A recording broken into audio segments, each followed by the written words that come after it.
আহা, দেশের পরিস্থিতি শোক শেষ। দেশের মধ্যে যে আন্দোলন শুরু হয়েছে, এই আন্দোলন তো দিন দিন আরো বাড়ি যাবে।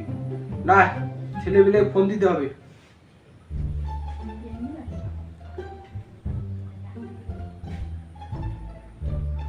হ্যালো, এই তোমরা কই রে?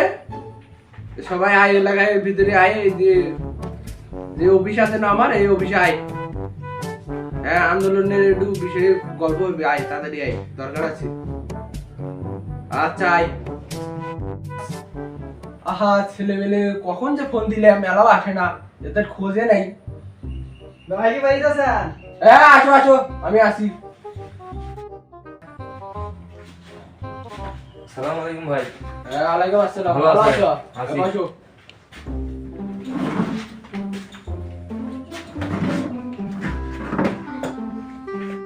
দেশের যে পরিস্থিতি তোমরা কি জানো, যে আন্দোলন শুরু হচ্ছে, এর একটা পদক্ষেপ নিতে হবে। কিছু মতামত দাও তোমাদের। জি ভাই জি। স্যার, আমাদের 12,1400 দেশটা স্বাধীন করছে মুক্তিযুদ্ধ করে। তো আমরা তাদের ছেলেমেয়ে নাতিপুতি যারা আছি, তো আমাদের ভারত আমাদেরও প্রাপ্য, তাই না? তো এখন হলো ঝেনগরি হলো এই আন্দোলনটা বন্ধ করার চেষ্টা করেন স্যার। আরে হ্যাঁ, এই জন্যই তো ডাকলাম তোমাদের।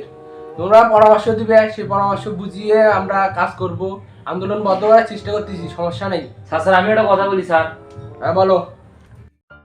স্যার যেহেতু এটা আন্দোলনের বিষয়, কিছু বাহিনী নামে দেন, তারপরে দেন পরিস্থিতি ঠান্ডা হয় না কি হয়, তারপরে পরের বিষয় সেটা পরে দেখা যাবে। আরে হ্যাঁ, তুমি কথাটা অবশ্য ভালোই বলছো। আমি দেখি একটু ব্যবস্থা করতেছি।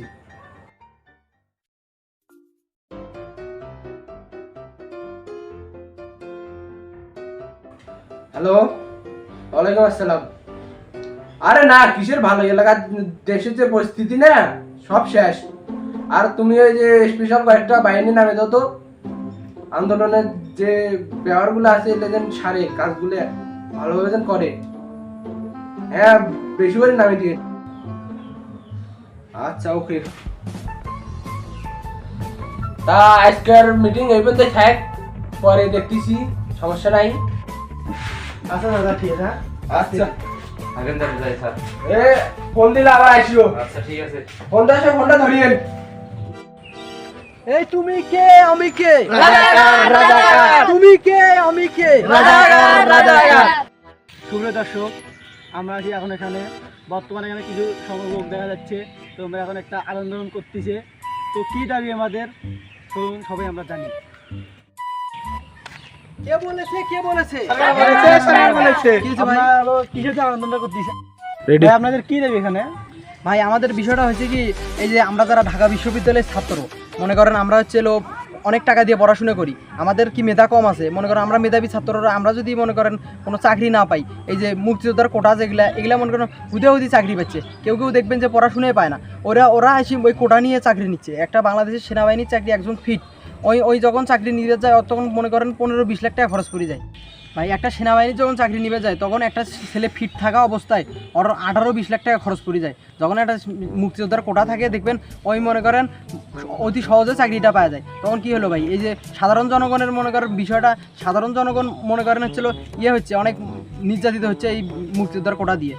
এই কোটাটা যখন মনে করেন চলমান থাকবে, তখন এই একটা মুক্তিযোদ্ধার কোটাটা দিয়ে আসলে আমাদের সাধারণ জনগণের উপরে অনেক অন্যায় হচ্ছে ভাই। দেখেন, এই যে একটা মুক্তিযোদ্ধা যখন যুদ্ধ করছিল, ওর তখন বয়স কত ছিল? ধরেন 12, রাইফেল তোলার ক্ষমতা তখন তো হয়েছিল। আর মনে করেন এখন স্বাধীনতার 53-54 বছর বয়স। তা এখন তার মনে করেন 2টা বছর যোগ করে তার হয় 65 বছর বা 66 বছর। সেই কি এখন কি আসি কি এই 66 বছর বৃদ্ধ বা মানুষ আসি কি সরকারি চাকরি চাবে? বা মনে করেন যে কোনো স্কুলে কলেজে ভর্তি হচ্ছে না, তার এই ভাতার কোটাটা চাবে? বলেন দেখি, কোন হিসেবে কোটাটা মানুষ চায়? এই কোটাটা রাখতেছে যারা, তাদের নিশ্চয়ই কোনো স্বার্থ আছে বা অন্য কোনো আছে। এই জন্য আমরা আন্দোলন করতেছি যে আমাদের যাতে কোটাটা তুলে দিয়ে আমাদের সাধারণ জনগণের জন্য অনেক সুযোগ সুবিধা করে দেওয়া হয়। দেখলেন এদের দাবি কি? তো ভাই, আপনাকে কোনোভাবে আন্দোলনটা বন্ধ করবেন না? না ভাই, এটা সম্ভব না। কারণ আমরা যে পজিশনে আছি, আমরা পড়াশোনাটা যদি ভালো মতো পড়াশোনা ভালো মতো করিয়ে যদি আমরা যদি চাকরি বাকরি না পাই, তাহলে তো আমাদের এই পড়াশোনা করার কোনো দাম নাই ভাই। আমাদের একটাই দাবি, এই মুক্তিযোদ্ধার কোটা, যে ধরনের কোটা আছে সবাই কোটা তুলে দিতে হবে। আমাদের একটা লাস্ট দাবি, এটা আমার কোটাটা আমরা তুলে দিতে চাই। কারণ আমরা মনে করেন এত পড়াশোনা করি, চাকরি না পাইলে আমরা এত পড়াশোনা করি লাভ আছে কোনো? ভাই সরকার যদি কোনোভাবে বাহিনীর সাহায্য নিয়ে আপনাদের আটকাতে যায় তখন আপনারা কি করবেন? ভাই প্রয়োজন বলে আমরা সবাই জীবন দিয়ে দেবো, তবু আমরা এই আন্দোলনটা চালিয়ে যাবো ভাই। তুমি কে আমি কে, তুমি কে আমি কে, কে বলেছে কে বলেছে, কে